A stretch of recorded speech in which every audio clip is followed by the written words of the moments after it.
lalpan at sen na semin tuti ang alungay tumpui zing chuan kalal kha phangina lorum ti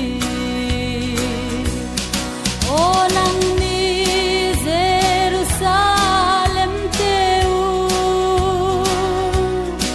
a khongai in chan kha shaula